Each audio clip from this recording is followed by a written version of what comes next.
County's Pandemic Recovery Fund Draft Recovery Plan Town Hall. I'm Emma Hertz with the Montgomery County Recovery Office. Before we get started this morning, just a couple housekeeping items to ensure that the meeting runs smoothly this afternoon. First is please mute yourself during the presentation. We have a lot of attendees. I want to make sure everyone can hear appropriately. Second, our meeting is being recorded and it's being live streamed to our social media channels, so you're aware. Third, we are going to be collecting questions and comments. You are welcome to add your questions or comments to the chat throughout the presentation. We will allow about 25 minutes at the end of today's presentation for live question and answer, but we'll also be looking at the chat to see if there are commonalities in questions or comments that we can speak to. And we'll be consolidating those and kind of summarizing those as we go through. So please feel free to use the chat to ask your questions. Finally, we will be linking to our full draft plan if you haven't taken a look at it yet, as well as to our online submission survey, so that you're able to provide any additional comments that you'd like to through that submission survey online as well. And we'll be collecting those comments through August 5th. Now I'd like to turn it over to Barbara O'Malley, the Deputy Chief Operating Officer of Montgomery County. Hello, and welcome everyone. Thank you for attending this town hall and for the robust interest and participation in the Pandemic Recovery Fund program. We're so pleased to see all the community involvement and submissions for ideas and projects. From the start, the county has seen these $161.4 million in federal American Rescue Plan Act funds as an opportunity and an obligation. We want to expend these funds in the spirit and letter of the requirements, to provide one-time funding to impactful projects that can support all of our residents with particular focus on underserved communities. And to do this in a process that is equitable, transparent, and with intentional community involvement. The county developed a new department, the Recovery Office, specifically to fulfill this task and be purposeful in this work. On behalf of the county, I want to give my sincerest thanks and appreciation for this new department and the dedicated staff that has been developing tools, processes, and communications to create this plan and ultimately to see these projects through and share the impact to our community, all while meeting the requirements of this federal funding. I also want to thank our community reviewers for all of their thoughtful work, our community partners that hosted town halls and community conversations throughout the county, and the county commissioners for supporting this effort and challenging us to maximize the impact of these funds and giving us the needed resources to do this work. We believe this has been a very successful process and expect to continue to develop and expand our community engagement and other processes for more of the work of the county. Our Recovery Office website is a tremendous resource with a draft plan, supporting documents, FAQs, graphs, and charts regarding these funds. And this is also where specific feedback on the draft plan will be collected. We're pleased to present the draft plan today to the community as it represents the work of so many and reflects the priorities and needs we have heard from you. There will be an opportunity at the end for some questions. However, if you're an applicant that has received conditional funding or you've not been proposed to receive funding, we are not taking questions on specific projects or programs at this time. Again, we thank you for your participation and we look forward to your feedback after this presentation. Thanks, Emma. Okay, thank you, Barbara. And just to reiterate, we're really blown away by the participation throughout the process. And I think today is just one more example of how excited folks are to see how funds are being utilized in the community. So we have a brief presentation that we will be bringing up.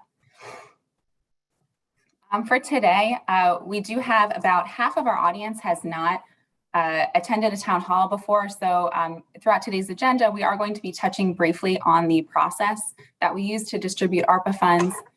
Tom, you can go to the next slide. Yeah. And speak specifically about the public comment period and kind of what we are hoping to hear over the next couple of weeks, as well as during today's session. We are, of course, going to talk on kind of the priorities that were established for the Pandemic Recovery Fund. We will be providing, of course, an overview of the recovery plan itself and speaking to the highlights of the plan and how we believe the plan speaks to the priorities that were identified by the community. And we will touch on a few specific projects throughout as well, but we will not be going through line by line of the funded projects today. And then finally, we will be allowing time for questions and answers or comments at the end of today's session, hoping that we can provide a good amount of time for that. Next slide. So to reiterate, the Pandemic Recovery Fund is a local name that we are using regarding federally designated American Rescue Plan Act funds. So you may hear us refer to the Pandemic Recovery Fund, which is our local funding process, or ARPA, which is the federal process, and the legislation. In early 2021, ARPA funds were designated to Montgomery County in the amount of $161.4 million to support recovery and rebuilding from the pandemic, while also addressing underlying community challenges that were made more prevalent by the pandemic. In Montgomery County, we embarked specifically on a very community-driven process to collect community feedback on how to spend this investment. And we did so via town halls and surveys, a number of community conversations throughout the end of last year and into the beginning of this year. And through all that, we found the community expressed a strong desire for a process that is community informed, transparent, equitable, and accessible, and for a priority on investments that directly support communities that were hit hardest by the pandemic, into funding investments that are transformative or take advantage of the one-time nature of this funding, projects that respond directly to the impacts of the pandemic, and those that invest directly in high areas of need. And we heard that was specific to a couple of categories, including affordable housing, behavioral health, childcare, emergency response, and digital access. As far as our process goes, how we went about determining the use of the funds and creating this draft plan, as I mentioned, first we worked to establish what the priorities of the community were from 2021 in September through April of this year. We then moved to an open RFP process so that folks across the county, including organizations and individuals, could submit projects for consideration. We put mechanisms in place to ensure that our funding would align with the priorities that were established. This included providing technical assistance for undercapitalized organizations, allowing for both projects which were fully formed with a budget, as well as ideas to be submitted. And we'll speak to how ideas have been incorporated into the plan later on in today's discussion. We also hosted a number of community-based application town halls to really sit down with community members and talk about projects that they could submit for funding. As we work into the draft plan assembly, that is when we actually took all the submissions that we received. Those submissions were first checked for eligibility by our staff in the recovery office. They were then scored by an external review committee using a scoring rubric that as well prioritized projects that were in line with our priorities that we had set. And then our county management team, as well as our recovery office staff, reviewed all of the projects again, looking through how projects score to, again, ask a couple of key questions, whether together the projects that were being recommended for funding were addressing the priorities. Were we touching on those impacted populations? Were we funding opportunities for transformative investment? Were we reaching a diversity of geographies across the county? So we are now in this almost to the final phase. We're in the draft recovery plan, where we are receiving public comment on this draft plan and beginning to meet with so I'm not crazy. applicants who have been conditionally approved for funding. And then we will move into the final phase, which is actually approving funding on August 18th. So specifically around public feedback, we've gotten some questions around what we're doing here for the next couple of weeks and kind of what this process looks like. I just want to stress it's not a requirement of the legislation that we do this. This is kind of in keeping with this idea that we want to be transparent throughout the process and that we're allowing folks to understand how things are moving forward at every step of the way. And so before funding is approved and before we're taking that last final step, this is an opportunity for folks to see what we are recommending to the County Board of Commissioners that they adopt. So really the purpose here is that transparency, regular engagement, and of course, accountability back to the priorities that were established. How well does this plan match those priorities? The kind of feedback that we'd like to receive or hope to receive really is around, a variety of things, including how was your experience with the funding process? How well does the plan as outlined match your expectations for the priorities as they have been set? As well as just any general comments, suggestions, or questions about the process or the funding or how we can continue to improve. And then finally, what will we do with this feedback? We will be making adjustments to the plan if it's appropriate and if it's reasonable. We will be using the feedback as well to identify priorities for future funding opportunities, and we'll talk a little bit more about that later, as well as using any feedback to inform existing county funding processes or future processes so that we can continue to improve as a county in this kind of very community-driven process and inclusive and transparent process towards funding as well.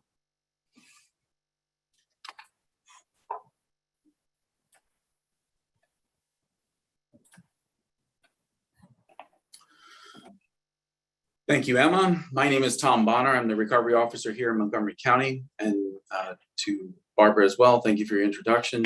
In keeping with what Ms. Hertz explained, the draft recovery plan represents fulfillment of the priorities dictated through our community engagement process and through the intent of the American Rescue Plan Act.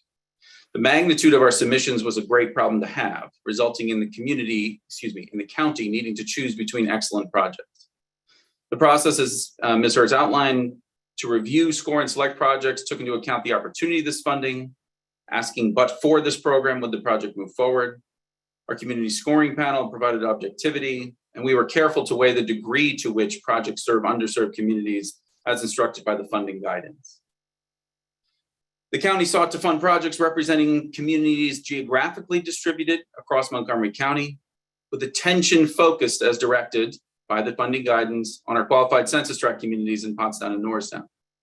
And in keeping with the required time frame for expenditure of these funds, the county took into account the feasibility of achieving the project within the 3.5 years we have. That work and credit needs to be given to our community partners that created the process and defined our goals and the community feedback period that we engaged in at the beginning of this process. The reviewers who worked to review every project, and the recovery office staff who directly worked in every project and discussed issues and questions at length with submitters across the county, created the draft plan I am going to briefly walk through today. As you can see on your screen, I'm going to walk through this chart just briefly, providing highlights. We have shown here $32.4 million for housing, supporting construction of new units, short-term emergency housing, preservation and investment in existing housing stock, and a transformative housing opportunities fund. The plan includes $28 million for community services and facilities, housing critical services and gathering spaces across our qualified census tract areas in Pottstown and Norristown. The plan includes additionally $18.1 million for behavioral health programming, funding hiring of professional staff in public school districts, and creation of a long-sought behavioral health crisis center. Additionally, $14.4 million has been allocated for economic and workforce development, funding MWBE small business support, workforce development, and training programs. We have provided $11.3 million for public health and safety, improving EMS training and pay, investing in maternity health outcomes, and providing violence mitigation programs. We are also providing $9.6 million through this draft recovery plan for child care services, providing operational support and new models. $8.4 million has been allocated for food security, investing across the county's emergency food infrastructure. And we have $5.1 for nonprofit and community support, providing a variety of services in keeping with the expression of need and interest across the submissions we received. $34.2 million comprises needed improvements to government services in response to the pandemic, including premium pay and retention efforts for county employees and replacement of revenue lost during the pandemic. I mentioned, as did Ms. Hertz, the focus on qualified census tracts through Montgomery County. So this was identified as part of the federal American Rescue Plan Act legislation and guidance. Montgomery County has 2 qualified census tract communities, one in Norristown and one in Pottstown. What you're seeing on this screen is that we have invested $20 million specifically devoted to Norristown, and $14 million specifically devoted to Pottstown, and $7 million across projects that are focused on both of those qualified census tract communities. The $121 million that is listed as funding projects across Montgomery County will impact those qualified census tracts as well. But for the purposes of how we wanted to develop this plan, to be sure that we are in keeping with the guidance to focus on those qualified census tract communities, we have tracked the allocation of funding this way, showing what's specifically devoted to Norristown and Pottstown and both of those two areas. What kind of organizations are receiving funds? So as you can see from this chart, 79 million goes to county or municipal government department or agencies, including schools or school districts. This allocation includes most funds in this category are being managed by county or other government offices, but spent on community programs, housing, for instance. The school district program that we mentioned, which is staffing behavioral health services within school districts. The county is overseeing that, but the funds will ultimately be spent by school districts through that program on behavioral health professional staff. Additionally, 61 million is being allocated to projects directly managed by 501c3 nonprofits or foundations. $12 million is allocated to community-based grant programs. And so as it says on your screen, these are funds that are allocated in the plan to a county department, but will be distributed directly to a community business or nonprofits through a standalone program. So for example, we have included a program that provides direct support based on need to small minority women-owned business enterprises with specifically focused in Norristown and Pottstown. Those grants will be managed by the county, and then we are putting it out through those programs into those businesses to affect them directly. Additionally, as an example, we are providing a grant that identifies operating support for childcare providers as a priority. And that would be all need-based, managed through our office of our Early Learning Resource Center in conjunction with the Recovery Office. Additionally, $8 million is allocated to projects benefiting for-profit businesses. And then the Recovery Office project management contingency. This allocation is meant to ensure, as is our charge, that we can fulfill the responsibility of this funding to completely expend the entirety of the 161.4 on projects identified in the community within the time frame allocated. This funding is allocated at this point across multiple projects and is meant to account for the uncertainty that's built in both in our world today and with the projects missions that we have. As we work through and reallocate those funds, that's there to be sure that we can complete these projects in the time frame available. How does the draft plan support priority populations? So the charts on the left side of your screen show the population sectors that are identified through the process that we have. Our review included recommending projects serving, as it says, historically underserved communities, which may have resulted in recommending a project for funding that scored lower in the funding rubric. And what that means is that we took it into account, as is directed by the funding, as was expressed by the community, that this needs to be a priority to support populations that have been historically underserved. And so what you see on the left-hand side is these are projects where specific populations were identified as the target audience, the target beneficiaries of those issues. The general public category that represents the largest category that you see simply means that those projects were listed as benefiting anyone who comes. We have projects totaling 31.7 million focused on low-income individuals, 24.1 million allocated to projects benefiting children and youth, the 21.8 million benefiting essential workers across both county offices and behavioral health offices and nonprofit offices, and down the list. And so at the top, you see sort of the breakdown that, again, these projects are specifically identified as benefiting those populations, while at the same time, most of the other projects will represent more than one population area across the board. How much does the draft plan invest in priority areas? So at the beginning, you heard Emma and Barbara actually indicate how this process was dictated by the community. And these 5 areas were identified as the priority investment areas through our community engagement process. So how much, as you can see on your screen, is allocated for each of these areas? 18.1 is allocated for behavioral health. Childcare services received, as I said, 9.6 million. Housing projects across a wide sector of various goals and operational purposes is allocated 32.4 million. And then public health and safety, in keeping with that original directive to invest in these areas, received 11.3. The digital access, while we did not receive, truthfully, many projects that were explicitly devoted to that, there are digital access projects built into these other programming areas. And so we did take that priority area to heart. It shows in here within these other areas. So does the plan distribute funds to smaller organizations? Community feedback established a priority for funding smaller community-based grassroots organization.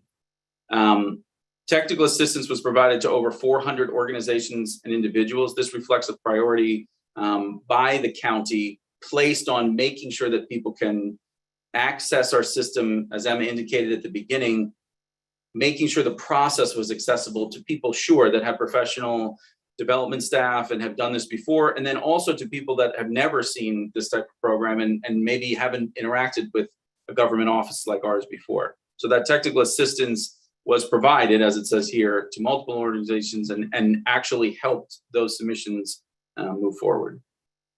As it says, and this was simply a proxy that we have based on what was submitted as part of our data, 33 projects, fully 30% of the overall total funded, are run by organizations with annual budgets under $1 million annually. One of the questions that we've gotten is, what is premium pay and revenue replacement supporting? And so, to be clear, fulfilling stated priorities of the ARPA legislation. So this is a part of what is explicitly identified in the state and local fiscal recovery funds, which funds our pandemic recovery fund program. Premium pay should be provided to county workers or government workers performing essential work during the pandemic. And so these allocations that you see here, 18 million for government services and then 8 million explicitly for premium pay, are in fulfillment of that objective of the legislation. Additionally, retention incentives will restore, and this is a stated goal, this is actually language from the ARPA legislation, and restore and bolster public sector capacity, supporting and retaining public sector workers. And then in addition, much of our fellow counties, the revenue replacement allowance of 10 million has been reflected in keeping with Treasury guidance, again, to account for revenue loss during the economic downturn resulting from the pandemic.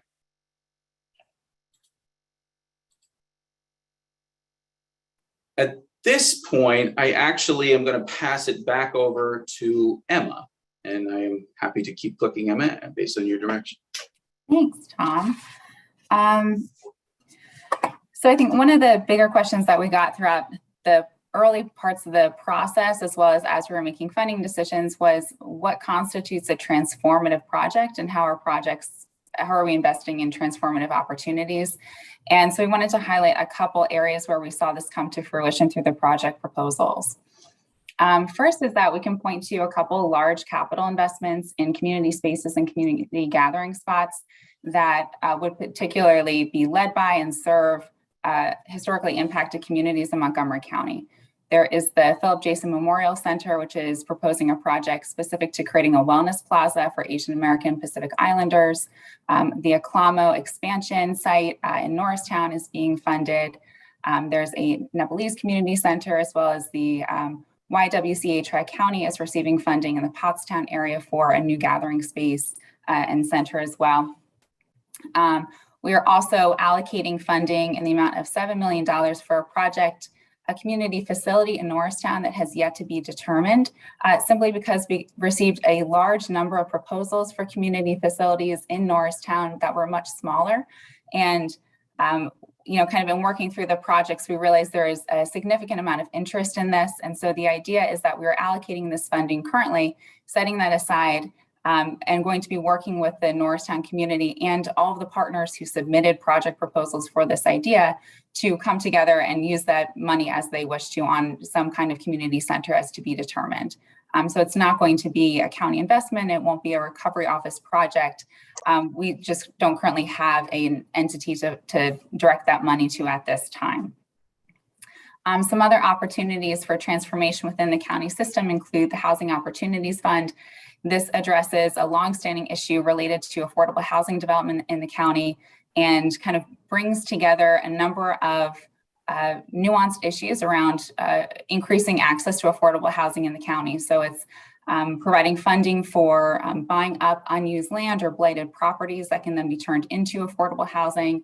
It can address policy issues related to zoning for affordable housing. And so by providing seed funding for this fund, we're able to kind of spur investment long-term, as well as potentially attract other funding in the future for these kinds of opportunities.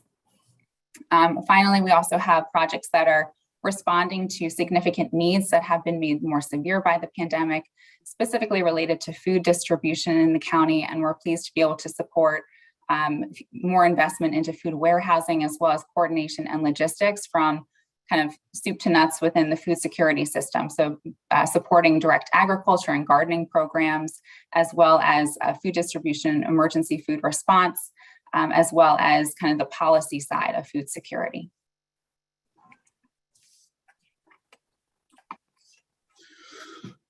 Ideas, how are they incorporated into the plan? This was one component that had been a new process, I would say, for kind of government funding services, where folks could submit ideas for funding investments without necessarily needing to do the project themselves. And so we received 157 idea submissions through the plan. As an example of how those were incorporated, we received I think the most idea submissions around issues within the childcare workforce and related to retention and hiring and workforce development in that sector. However, we didn't receive a project that really spoke to a solution there. And so recognizing it as a need, we've set aside $500,000 to invest more in bringing partners together who are interested in this issue, figuring out kind of what we can do as a community around workforce development in the childcare worker space, and having that lead into projects or funding opportunities in the future. And folks who submitted ideas around this, childcare centers, of course, our Early Learning Resource Center, and other stakeholders who are interested in the early childhood space would, of course, be invited to take part in that kind of initiative. Again, we received many ideas around the Norristown community space, which kind of furthered the investment there. As a final example, we also received a number of ideas or suggestions around supporting emergency medical and fire services, data analysis, and things like that, and we're able to make investments for those projects as well.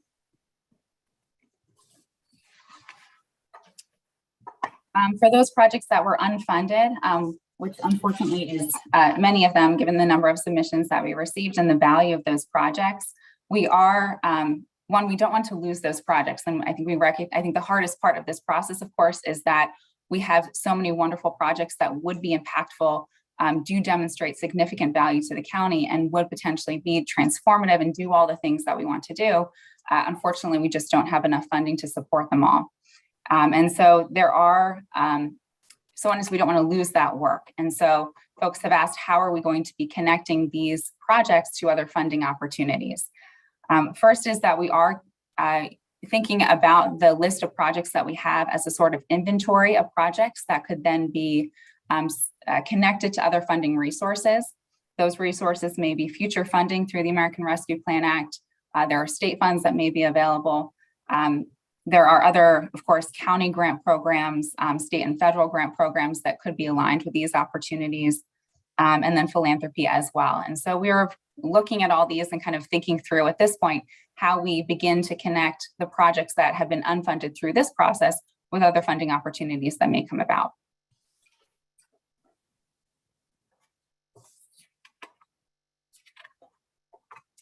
Okay, so we're going to kind of turn to our question and answer. I see there's been a lot of activity in the chat, which is great. And I think we can respond to a lot of the questions there. So I'm going to turn it over to Eli Gilman, who is our process manager in the recovery office, who's been looking through the chat. We'll kind of summarize some of the comments here and questions here, and we can speak to those first. And then we will allow folks to kind of raise their hand and verbally make comment as well. Thanks, Emma, and thanks everyone for joining us today. The first question we got was asking about the community scores and how they correlate to the funding decisions, specifically how that related to whether we decided to do full or partial funding. So I think, I can take this, and Emma, you can certainly jump in. I think as we, have promulgated throughout the process, wanting to be sure that people understand the community scores were an immensely important part of how we looked at our projects, how we looked at the project inventory, understanding that reflection. At the same time, as we talked about even today, wanting to be sure that the body of projects that we include in this plan was representative of community priorities, the opportunity for transformation, the sectors that we talked about throughout this presentation, and to make sure ultimately that this is the highest, best use of the funds that we have at our disposal for this program.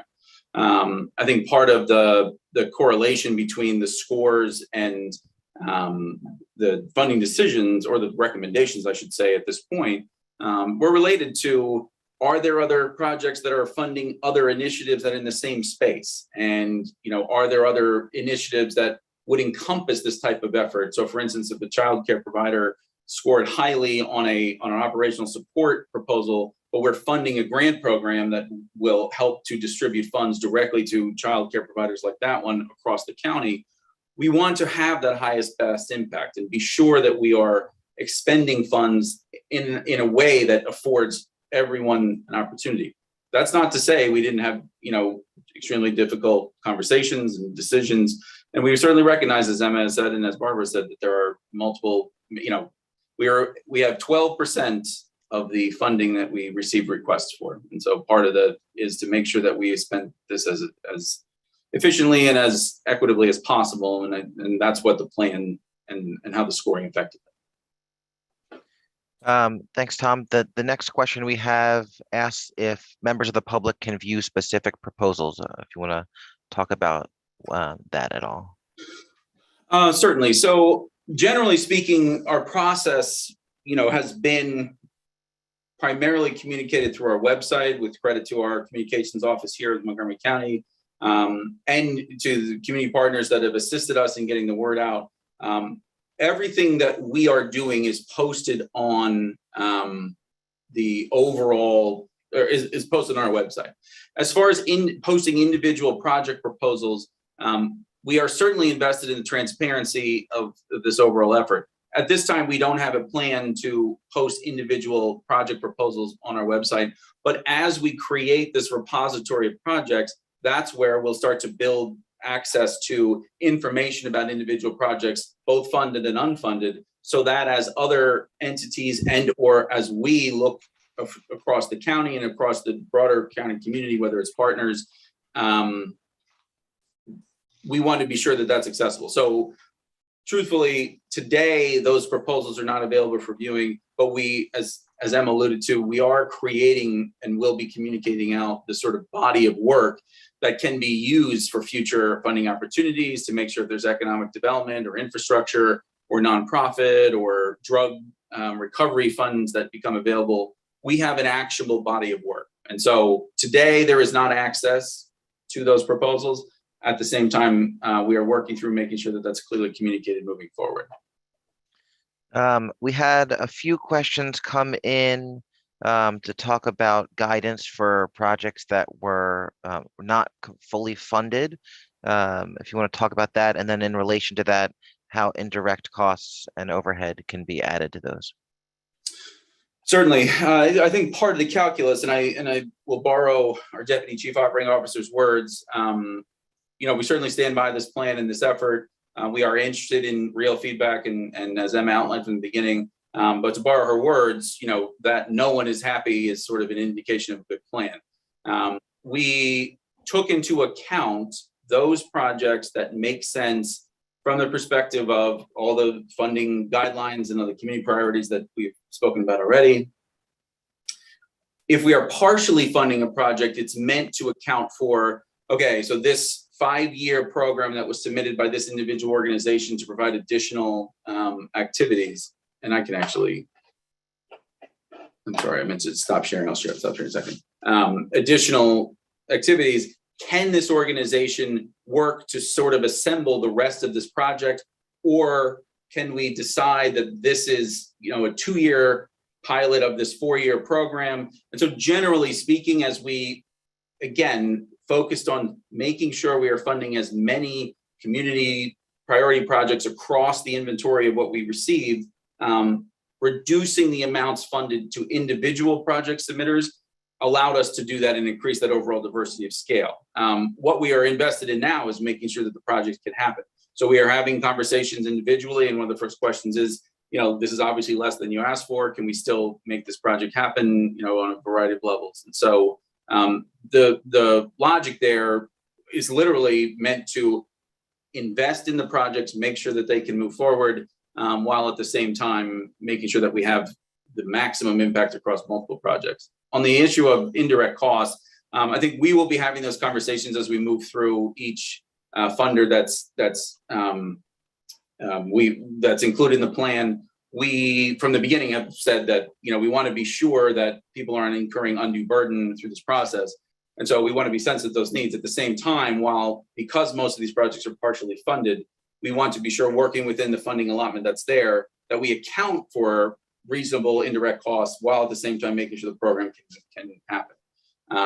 So I think, I'm not sure if that answers the indirect cost question exactly. I think the punchline is we are simply engaged in talking through all of those budget concerns with entities that are funded through the process. We had a few questions come in that talked about the demographics, the demographic breakdown of the projects, how those were determined, why they don't necessarily reflect the broader demographics of Montgomery County, and how the demographics of the people who are working on the project kind of relate to that. Certainly. So there's a couple things, and Eli, if I'm missing stuff, don't hesitate to jump in. But I do think part of what we had shown on the presentation earlier is around, the projects that's specified. And as I tried to convey, and I'll sort of reiterate this, is that the overwhelming majority of these projects represent groups, and multiple groups that are recognized in these demographic individual groups. And so, for instance, if a project indicated, a self-reported project indicated that they are serving or aiming to serve an African-American or a Latino population, that's the type of information we logged.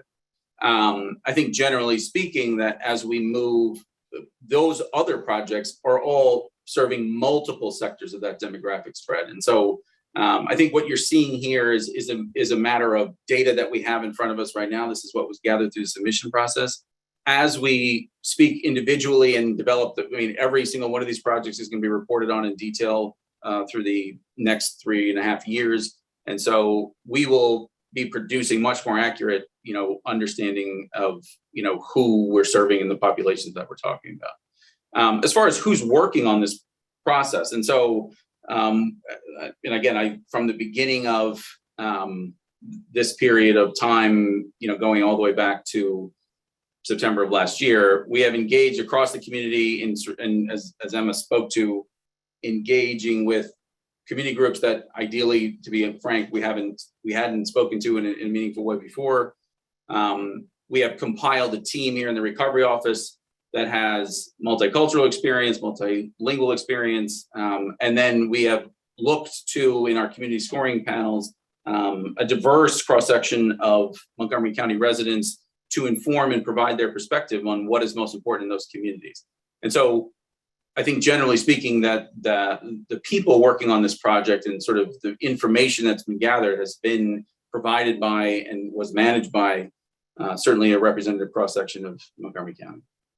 And Tom, just to follow up on that, because we've had a few additional questions that kind of relate to the community scoring process. If you can talk about how we developed the group of reviewers and how the process went, and then how we use the community scores in our funding decisions. Certainly. I think I'm sorry, Lay, the first part of your question was related to, yeah, you're gonna have to ask that again. No, Sure. How if you talk about the process for the community reviewers, the call for Oh, reviewers sure. we I'm put sorry. out and how they were put together. Sorry about that. So yes, I mean, the team here, so Eli, who's speaking, myself, Emma Hertz, the rest of our recovery office team is also represented on this call. Through the process of community engagement, inclusive of our management team at the county, reached out to a variety of and met with multiple community groups across the county. We then reached out to those community groups with a call for reviewers and with guidelines that spoke to the types of people that we were interested in, which is people that are effectively interested in how your community gets invested in, what's most important. That represents a diversity of perspective, whether that's lived experience, whether that's individual faith-based or community or ethnic or demographic groups.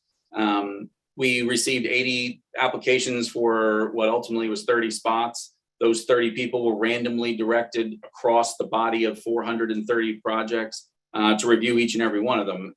In addition to the recovery office review that we conducted with our staff, those reviewers in the process that we built in bringing them in, had to submit a statement of interest. They had to express why they were interested in this process, and so that's where I think, generally speaking, we're proud of that process, and as we move forward, we'll be seeking to certainly improve upon it, but at the same time, certainly represents something that we can, mimic going forward.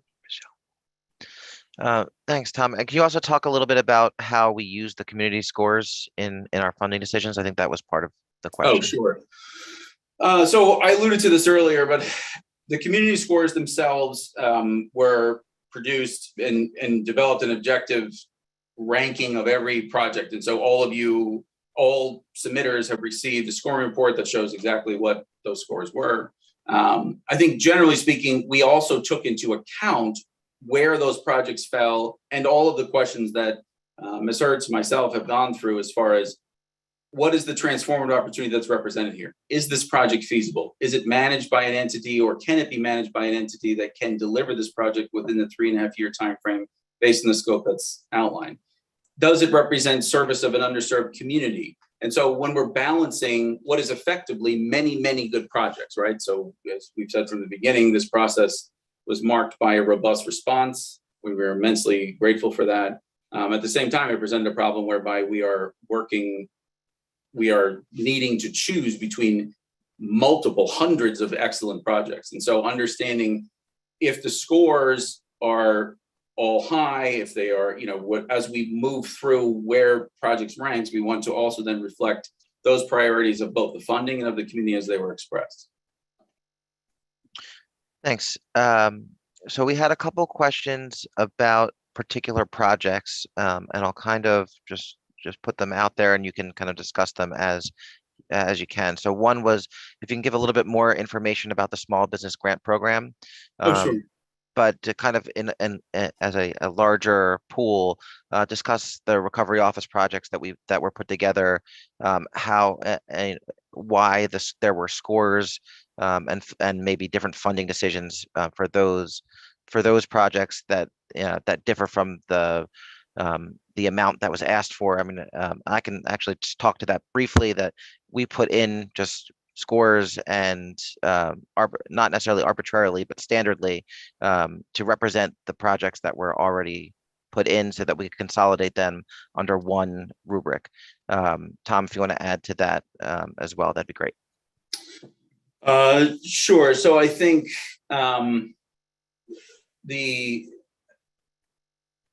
truthfully, I think the incentive for our process was to make sure that we have all of that represented. And apologies, Eli, the first part of this question that you were asking, I'm just going to need you to... the small business grant program, but more broadly, the recovery office plans, projects that were included in the plan, and Certainly. How we came up with those scores, et cetera. So, and the intent that we had, and Emma spoke to this already for the submission of ideas, right, is to make sure we are collecting those good ideas across the county that represent everything that's out there, right? That what is important to the community, we want to be sure that those things are reflected. And we wanted to be sure in an inclusive way to be sure to make it possible for people to submit things that were not all the way projects. And so the small business grant program actually grew out of multiple submissions across both ideas and projects that is designed to invest directly and impactfully in areas of Montgomery County hardest hit by the pandemic, historically underserved. And so just as an example, and so too is the child care initiative, where we are working through our county office involved with child care providers, but at the same time, wanting to be sure that that money sees its way out into the community. And so, for instance, both of these programs are going to involve as efficient a process as we can make it, right? And so beginning, later in August of 2022, we will be reaching out to make sure that people have the ability to apply directly through this program, establish the funding rules, make sure that we implement the mechanisms by which people can submit this information without replicating the entire process all over again. Because these will be smaller, much more targeted individual grants aimed at improving whether it's operations or physical plant for small minority women-owned business enterprises and or childcare entities. In the case of the the fire station service, that was an idea that was submitted through multiple fire stations across the county, representing, that they were impacted by the pandemic negatively financially. And so in coordination with our Department of Public Safety, that became a project that grew out of that. And again, will be that same type of program where we do a needs-based assessment, for funding, and then people are allowed to apply for it, and that can then go out exactly that way. And so those grant programs, and they grew from both projects that we had multiple projects. Emma mentioned the investment in the North Sound Community Center. We had many projects asking for individual space for services that were requested and planned for funding, wanting to be sure we represent the opportunity to be efficient about that. So some of the other kind of project areas that were touched on in the comments were the stormwater projects. Why weren't there as many stormwater projects in the plan? And then the community centers, there was a question directly about whether organizations that are going to be housed in the community centers, whether they would be required to provide services for those affected by COVID. So just starting from the back, there's no requirement for the community centers that people, provide certain services. I think generally speaking, the intent of providing this space is for those types of services that were represented in the body of projects that we received. Those include recovery counseling for substance abuse. They include mentorship programs for young adults and young men and young women. They include educational programs and literacy programs. And so the intent here is not to say that there's something that people must do inside the space. It's simply to say, we hear the community saying this is a priority. We need a space to convene. So I think we want to be, as the funding dictates, provide this funding and then allow it to sort of take shape as makes the most sense for the community that it's founded in. And then the stormwater. Yes. Okay. So that is a great question. The stormwater projects that we had that were submitted were certainly meaningful projects and in line with the funding. And this is a great example of projects that scored low on some of the community items, did score high on sort of the infrastructure side.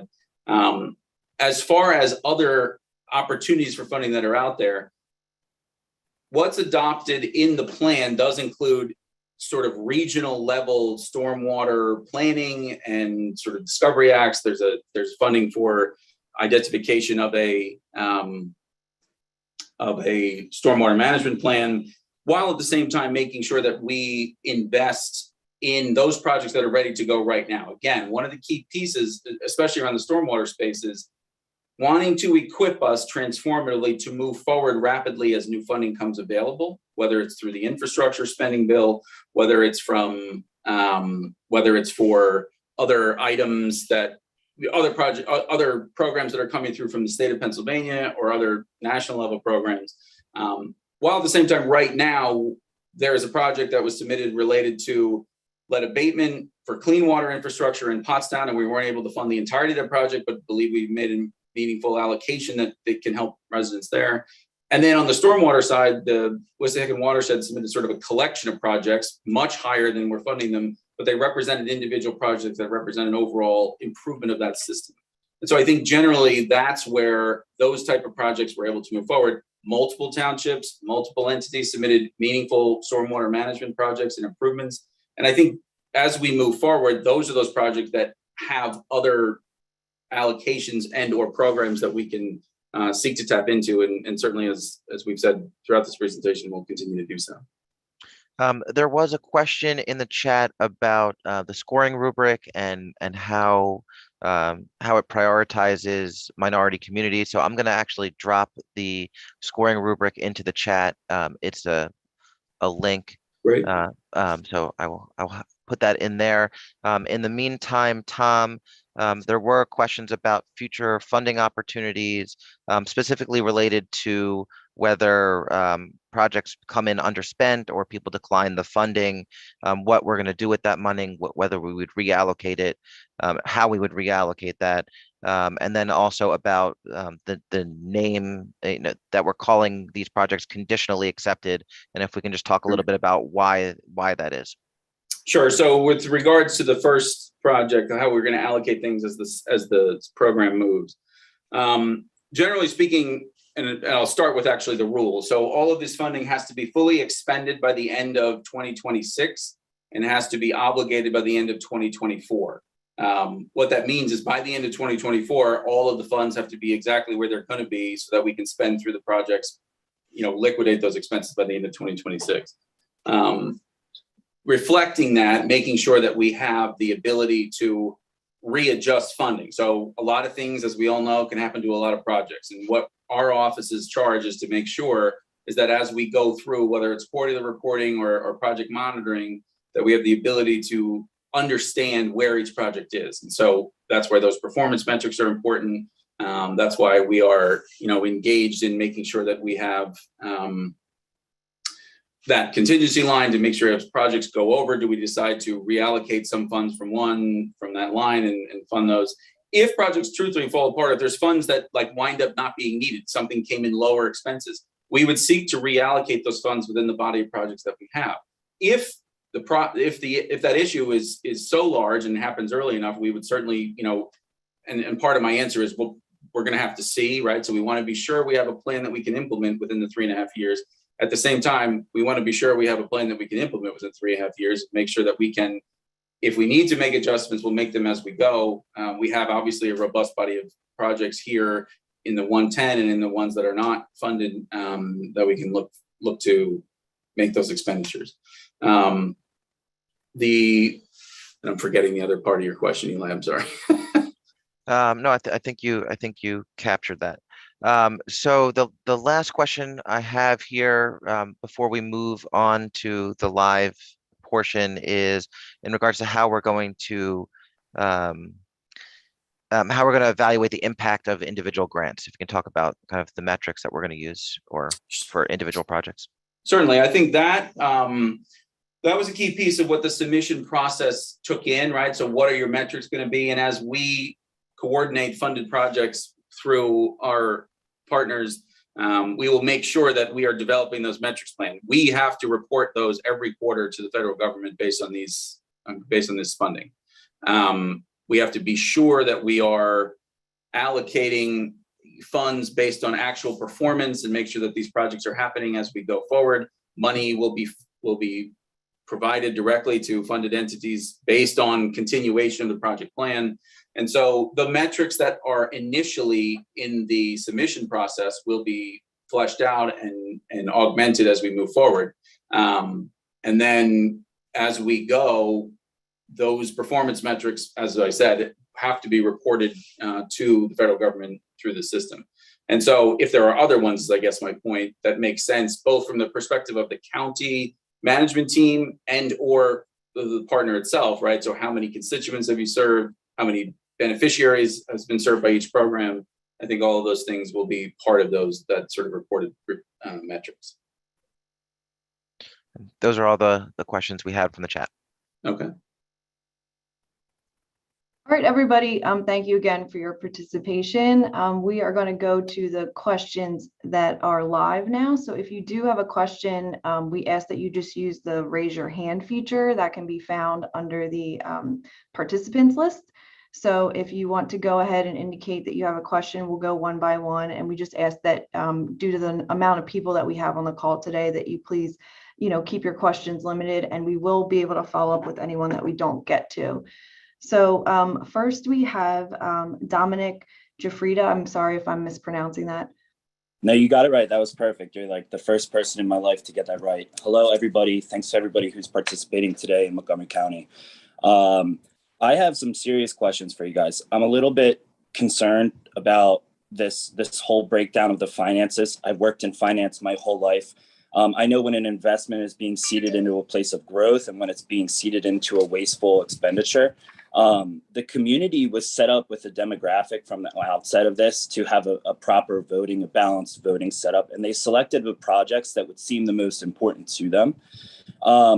My first question, I'll let you guys answer at the end because I have a couple and I want to knock this out quickly, but is where is the public representation in these decisions? And do you think that the public would vote that $8 million be set up for premium pay to pay overtime for our government workers when we have people out in the streets who lost their jobs, they're homeless, we have the highest record numbers, we have the most food insecure populations ever to date right now, and we're spending money on paying back overtime employees when I run a homeless shelter and we have people out in the streets every day who get kicked out of the transportation centers by police. That drives down property value for the other owners in this entire county by having homeless people out on the streets. And when we have organizations that propose ideas to help that, we turn them away, and we spend over $48 million on Montgomery County government, just alone recovery office and district attorney. What does the district attorney need money for? What does that office possibly need money for in a pandemic recovery situation?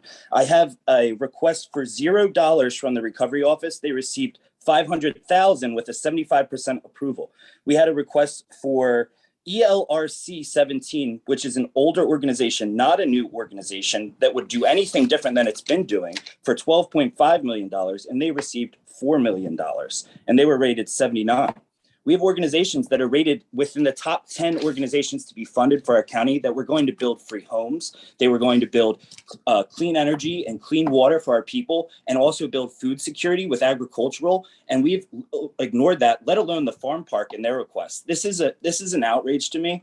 And all of these people should be ashamed of the decisions made here, that the county would even think to take emergency pandemic funding and put almost half of it back into their own government hands when the people of the community, it was set up for them in the first place. You guys received PPA money, tons of other support from the government. I was in the meetings and I saw it happen.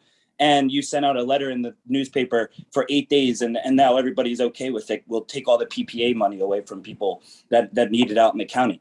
There is an underserved community in Norristown, Pennsylvania. There is a legitimate lack of communication across the county because half the people can't even afford a house. But we're going to build more houses, $332 million for 325 new houses in Montgomery County when people can't even afford their home or food or gas.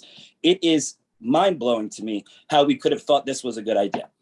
Thank you. That is all I'll say.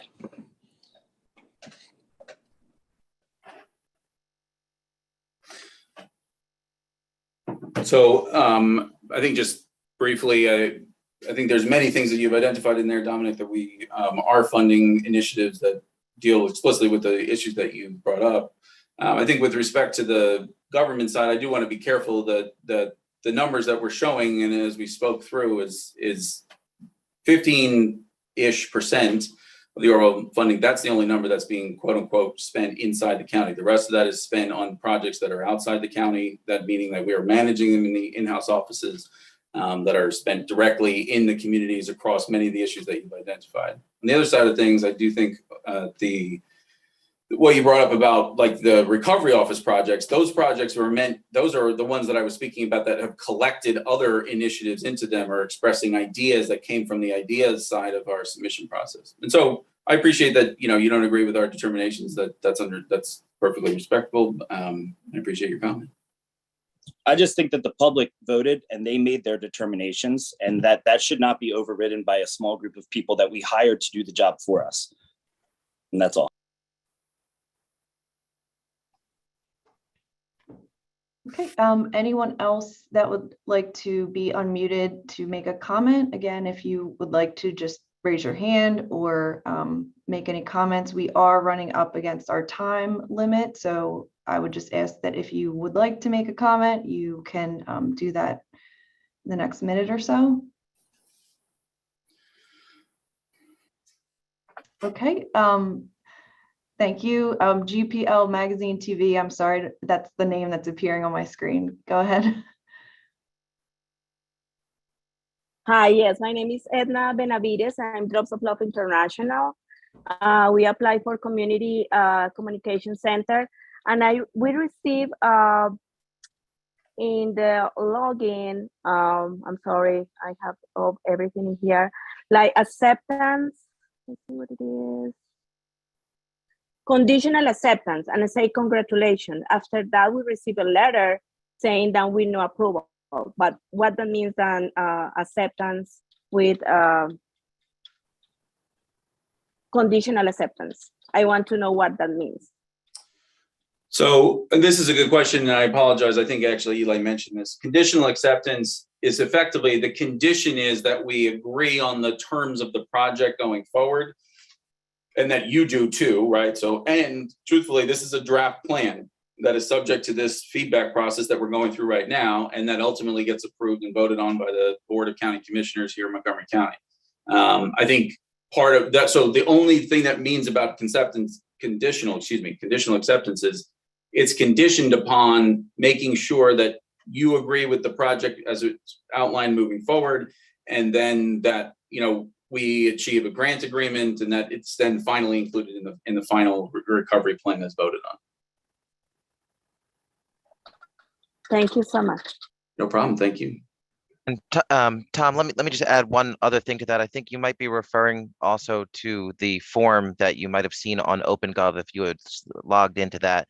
There is a form that we were working on for those projects that have been approved.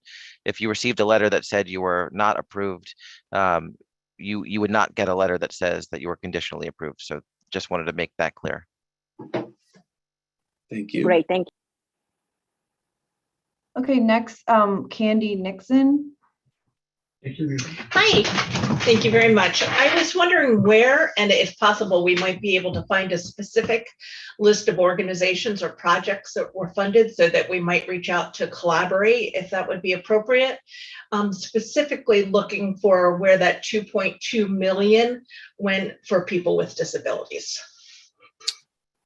Sure. So the list of funded projects is posted online, and I think if there's clarifications, and I think we have received some communication along this front, so we'll be happy to reach back out and convey that. But generally speaking, the list of funded projects is posted online as it is. As I mentioned earlier, we'll be moving forward with making sure that the website and the sort of repository of these projects makes sense as we move forward. So happy to communicate directly around the specific question you have, but I think generally all of the projects are posted online that are included in the draft recovery plan.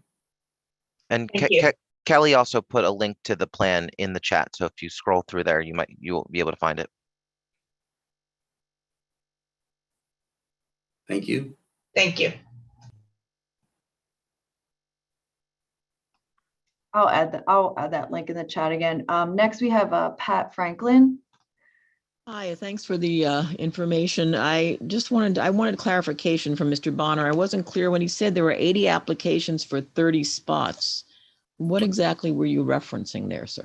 Sure. No, and I apologize if I wasn't clear. That was specifically in description of the community review panel, right? So we had sent out that call for reviewers requesting people to sign up and express interest and that kind of thing. I think generally then what we got was a much more robust response, which is a theme here, than we anticipated. So we had, based on the scoring needs that we had, 30 reviewers on the panel, but we received 80 individuals who were interested in being one of those reviewers. And demographically, I mean, ethnically and racially, was part of that diversity and intent? I mean, was that part of what was built into the process? Absolutely. And we're happy to share. I mean, if I shouldn't say that it's necessarily posted today. I think it was at some point. We'll make sure that it goes back up. As far as the demographic spread that's represented in our community review panel. Okay, I really would appreciate that. Thank you. Certainly, no, absolutely. Okay, thank you. And okay, back to Dominic, if we don't have anyone else. Hey, sorry, I'm going to hit you guys with one last one. And I know I'm giving you a real hard time about all this stuff, so I apologize, and I appreciate you guys working through it with us. I have a petition with a bunch of people signing it to help support our program for funding. How do we enter that process where we would, subvert this decision that's been made and alter that? And what do we have to do? Because I'm going to be having over 100 signatures by the end of today. I've only had 24 hours, but there's a lot of people that care about this initiative in Munco. And again, I would echo back that the public was selected 30 people and made decisions. And the top 10 projects, there was plenty of funding for all of the top 10 projects, but only like 2 or 3 of the top projects were actually selected. And I think that we should really have a conversation about that, because this is community goals. So I think the best way to submit feedback on the plan is to use the link that was, posted in the chat earlier and is actually available on the website, and you can submit that information through there. So how do you go about overriding a decision? Is it just submitting a petition to a link, or who do we speak to? Who do we gather? Where do we do that without it being an issue of, anxiety for people? So genuinely, just to be clear, this is a feedback process. We are collecting feedback. If you have feedback to offer, that's the system by which you should do it. Okay. All right, cool. So I'll keep you guys posted. Okay, thank you. Thank you. Okay, next we have Michelle Mole.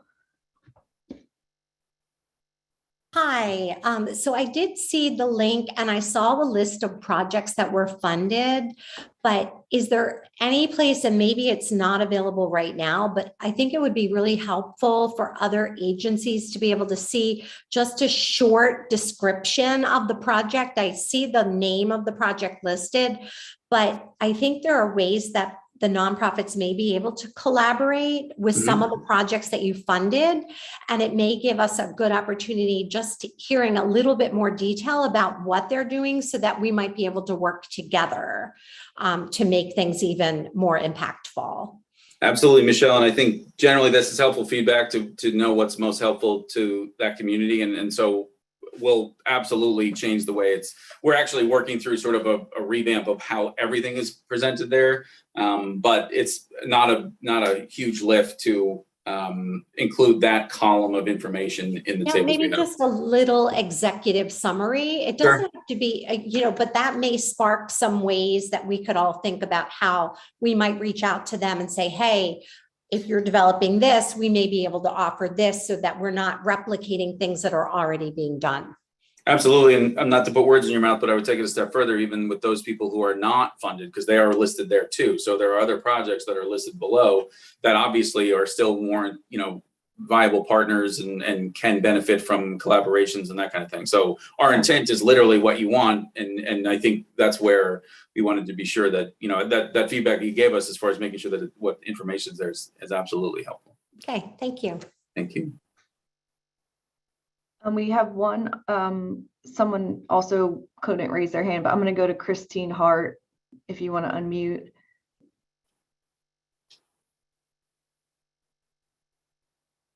Christine, can't hear you if you're talking.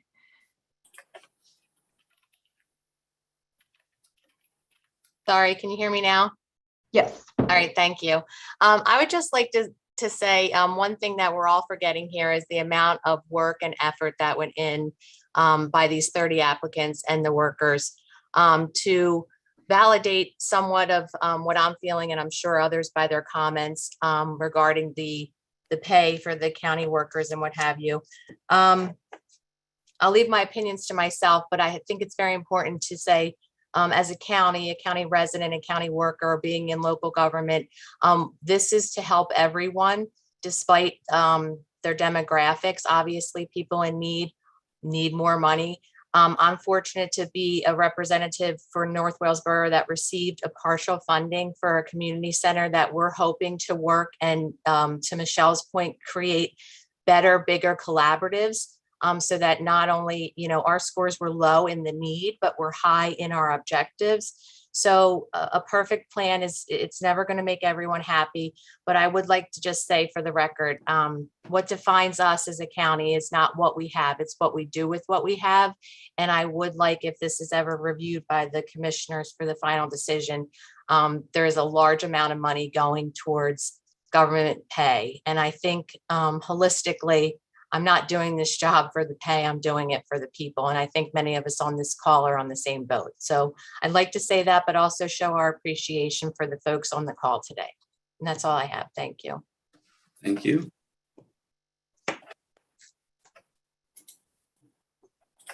We don't have anyone else here with their hand raised, so I don't know if you have any closing remarks. Only to say thank you to everyone for the helpful questions and feedback. And then as Emma and Barbara and myself all outlined during the presentation, which this will be available on our website, we are looking forward to receiving feedback and have those systems in place to collect it. And appreciate your participation today, and we'll look forward to hearing from you. Thank you. Thank you, guys.